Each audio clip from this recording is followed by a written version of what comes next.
Hey everybody, do you guys ever get nervous networking? In other words, you go to a networking event, it might be a breakfast, a lunch, hors d'oeuvres, or a dinner, and it's a great place, great setup, might even have a full bar, but you're not necessarily there just for your own entertainment. You're there because you want to develop business. Well, I know for a lot of people, and I definitely was one of these people as well, the sound of something, oh, there's going to be drinks on top of, a rooftop bar, or they're going to have hors d'oeuvres and what have you. It sounds great, but when you get there, you know that your main purpose is to develop revenue. And so you start to get nervous, and so you start to get a little anxious and start to wonder if it's going to be worth your time, if you're going to have anybody there, or are you just going to be shot down over and over. Well, the reason I wanted to talk to you guys about this was I actually went to this networking event that one of my friends ran, and they had a speaker that was talking about really ways to effectively network. So I thought, okay, that's cool. I'm going to go and listen to this guy and see what he has to say. Well, I'll tell you that it was the biggest waste of an hour that I ever had. I mean, I actually was kind of shaking my head. I couldn't believe what I was hearing. And this guy basically, in a course of an hour, for people who may or may not be effective at networking, probably made their entire networking program completely worse. He basically presented it as this check-off box outline that you have to, maintain and do. And if you do that, then all of a sudden you're going to be really successful at networking. But I can tell you this, listen to him, I know it doesn't work. So I want to take you to a point from where your networking is not working, to get you to a point where you're successful, but at the same time you're having fun and it's stress-free. But really, before we get started on what to do, I really want to walk through some of the things that I hear over and over from people about networking that supposedly are universally, absolutely successful tactics to do. But really, I'm going to walk you through why they don't work. And some of those tactics, they talk about developing an elevator speech and passing out as many business cards as you can, and writing notes on every business card of every person you talk to, and send an email, immediately for everybody that you talk to, and, really getting in everybody's ear the whole time. I mean, literally, having it being a numbers game. Well, I can tell you for a fact, if you're at a networking event and you do that, and I'm there, I will not want anything to do with you. And I'm sure for everybody listening here, or practically everybody listening here, you're in the same boat. So let's go ahead and get started. So first of all, the reason that kind of the mainstream advice you get for networking doesn't work is it's artificial. You're not yourself. You're using somebody else's idea. And I can tell you from my efforts, before I really developed all this, I would immediately take the person who was best in the office, grab their script, and try to use it, thinking there was some Harry Potter magic to it. But realistically, not only does it not work, but it actually makes you worse than if you didn't do that at all. And it makes it uncomfortable for you. I mean, if you're sitting here trying to be somebody else, and it doesn't matter what you do in your life, but especially in this area, you're just not going to feel yourself. You're going to be uneasy, on edge, and people are going to pick up on that. Second, it's memorized. I mean, you look at things that are on here. This guy that presented, he had an outline that he wanted you to take that outline with you and tick off boxes. And there's things that he wants you to memorize.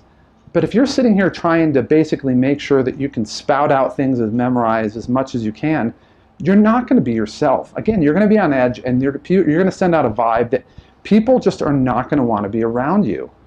And realistically, that's no fun. If I'm going out to some event and I'm going because it's fun and I want to meet people, the last thing I want to do is spout out scripts at people.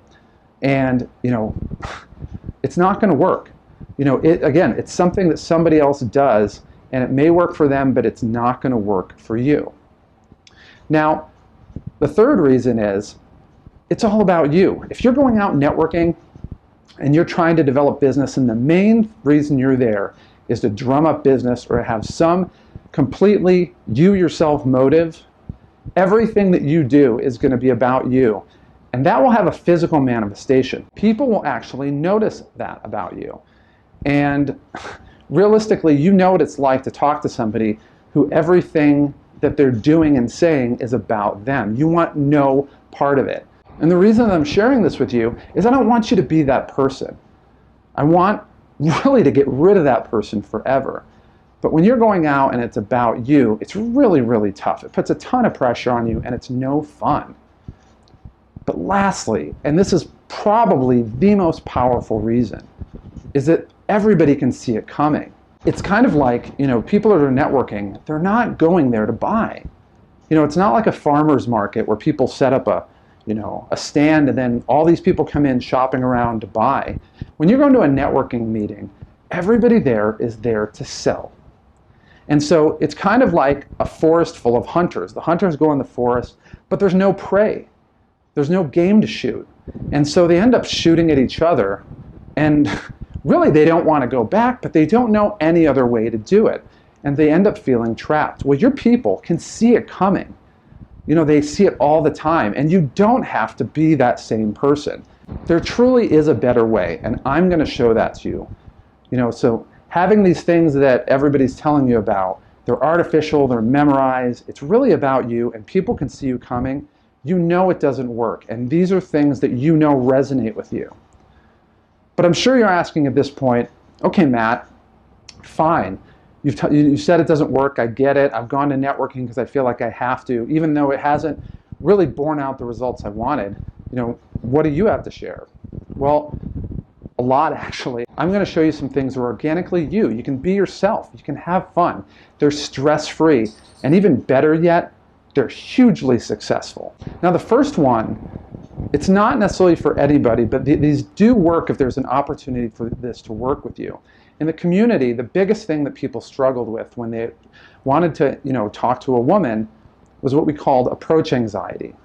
And they had what's called a 3-second rule, meaning if once you make the decision you're going to go up and talk to her, you have 3 seconds to do it. Otherwise, you're going to get so just bent out of shape, anxious within yourself, you're just never going to do it. Well, the solution in the community is what we call peacocking. And basically, you're going to wear something or have something on you that completely separates you from anybody else.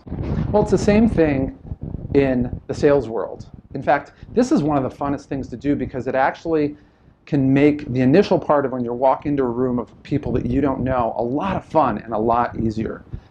You see, the idea of peacocking is to stand out. It's to be different, but it's not different for the sake of being different.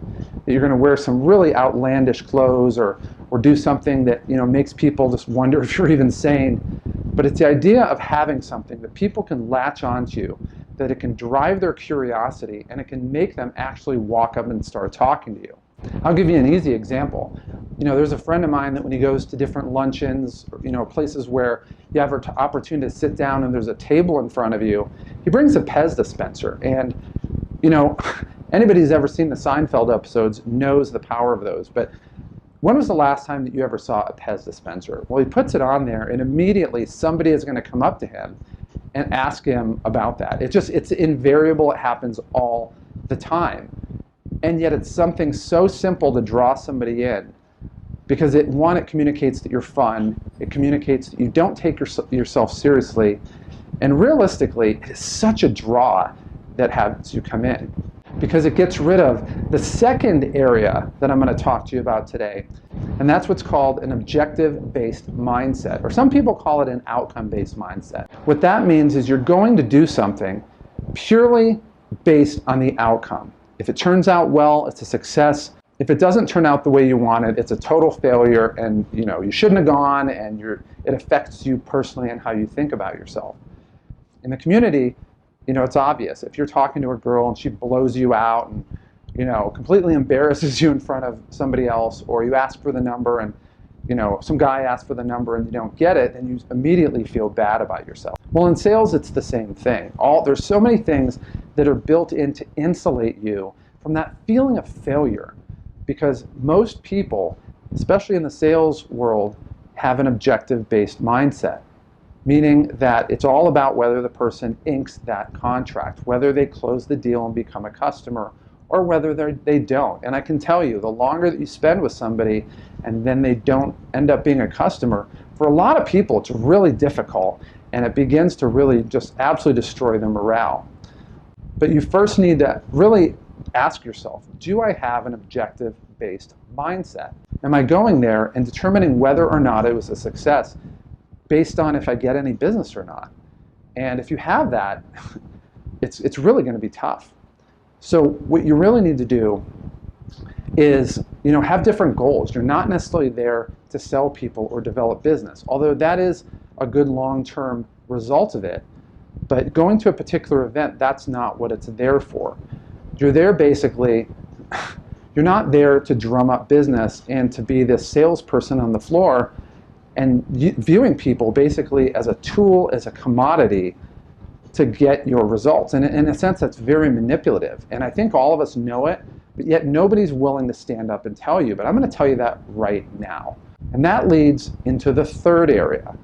Now, we talked about earlier before, one of the things that I was told over and over again was when you get somebody's business card, write something about them that you remember them about, and then just call them back and share that little bit of information with them again.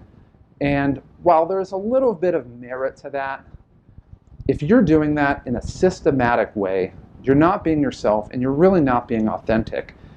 People are going to see through you immediately. So what do you do? Well, when you go to networking events, for me, there's a lot of networking events that I go to, and I'm not looking for business at all. In fact, there's two things that I have, when I'm going to networking events that are important to me. And the first one is I want to learn about people. I'm just a naturally curious person. I love asking questions, learning about their background, where they're from, what they like, do they have family, really getting to know them and having it be a real personal thing. And treating them as if I'm never going to do business with them.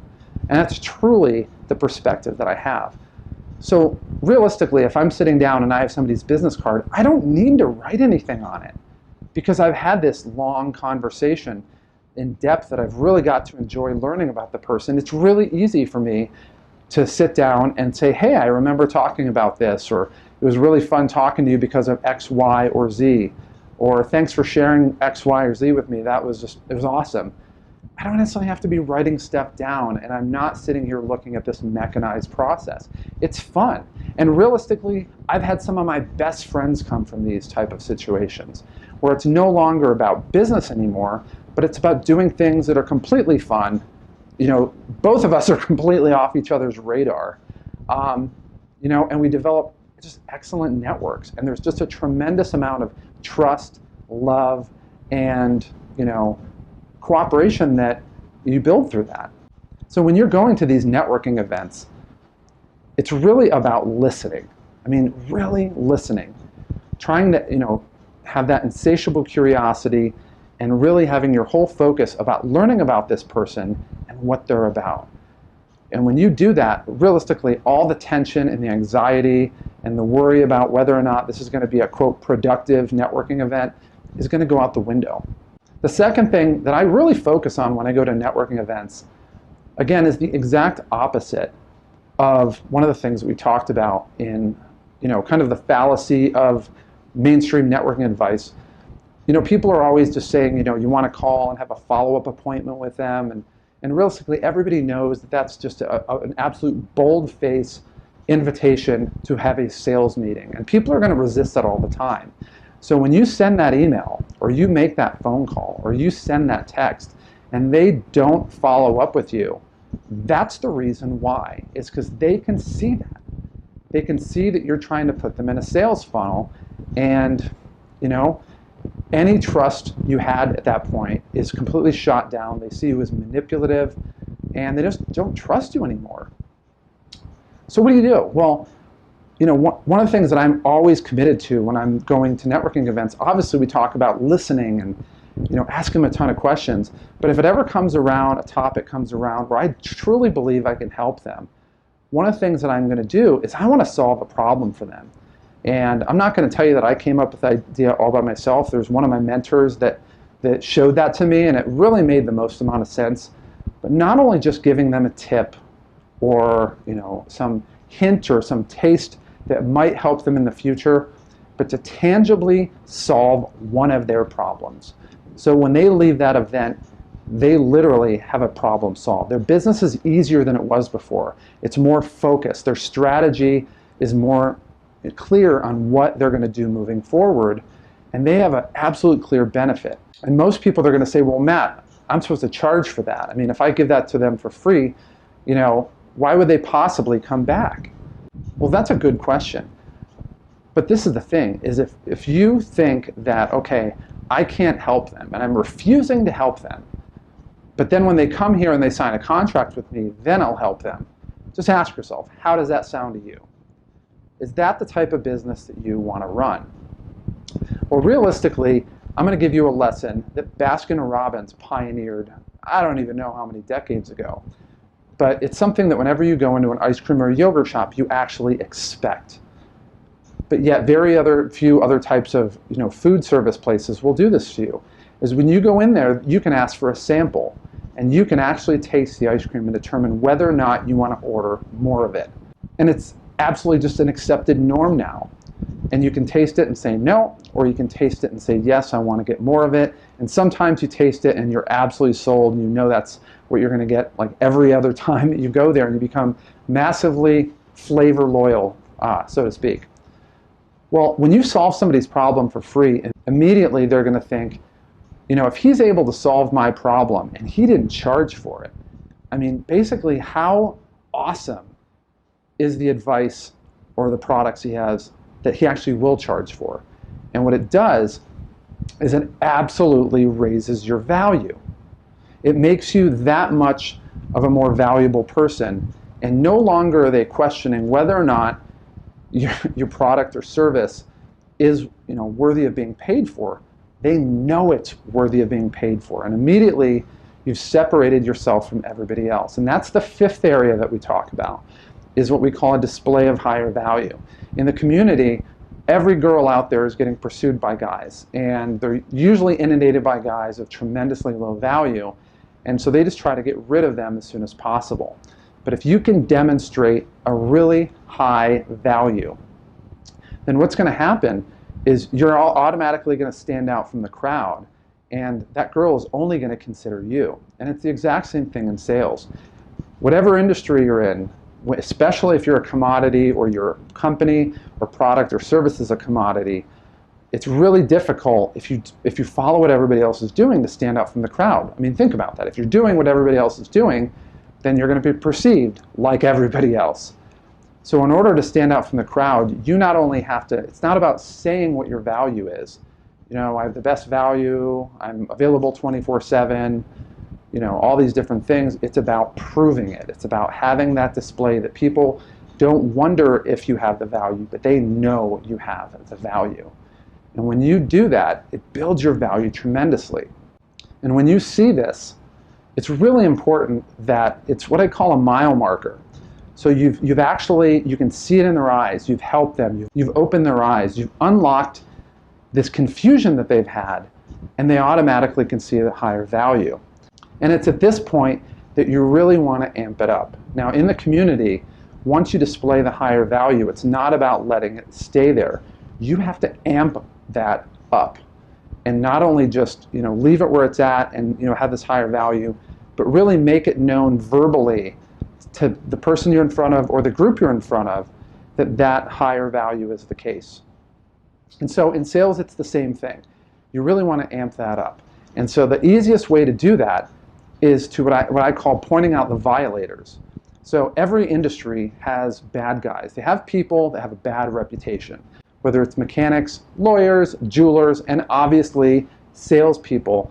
There's people that completely have a bad reputation. So it's at this point, once you've solved their problem, they completely trust you, they see you as different, and you've displayed this tremendously higher value. You need to point out the violators, and you need to actively talk about them and what they do and why they do it.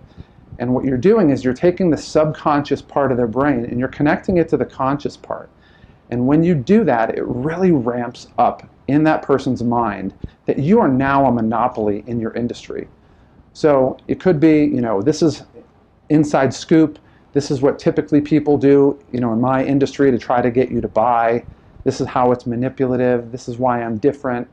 and you actively show it to them, and they have memory banks that they're going to go back to, and they're going to be thinking, yep, absolutely, I've seen a million people do that, but you're not doing that. And you've solved my problem. So once you've connected the subconscious mind to the conscious mind, it is a bind that cannot be broken. And this person is going to be itching to buy from you. It is amping up the tension, and the only way for them to relieve the tension is to buy from you. Now, to this point, most people are expecting you to basically put them in the sales funnel. They're expecting that, right? They're expecting you to say, okay, well, stop by my office tomorrow and I'll give you a quote, or let me talk to you tomorrow and we'll discuss coverages or whatever it is.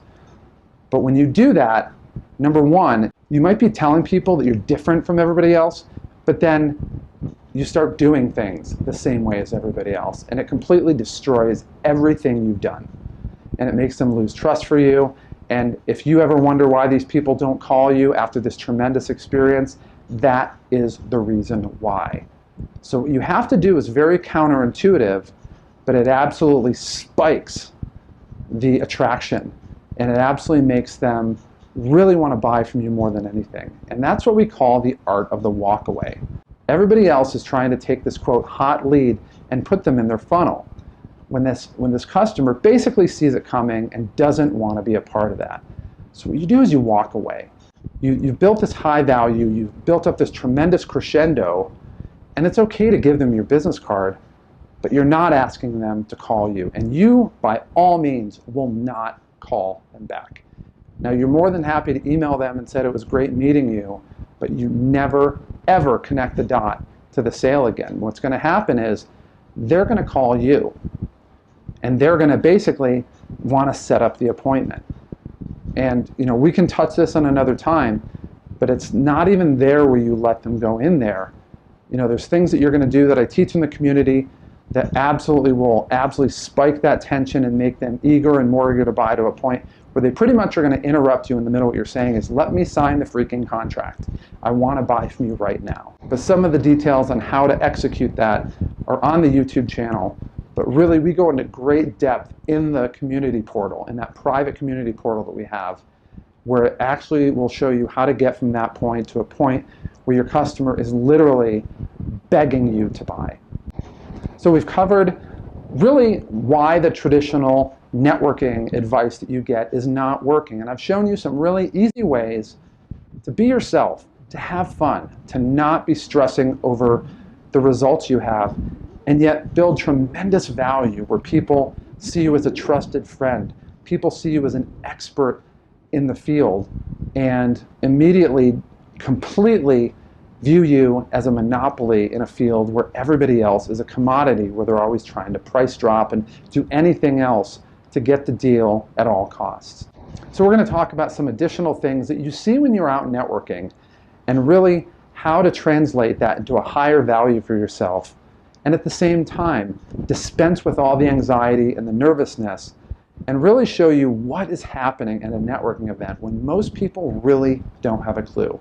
And when you master these things, immediately you're going to see your results get higher, your confidence is going to go through the roof, and you're going to have a lot more fun. So that will be coming up in the future. I'll see you soon.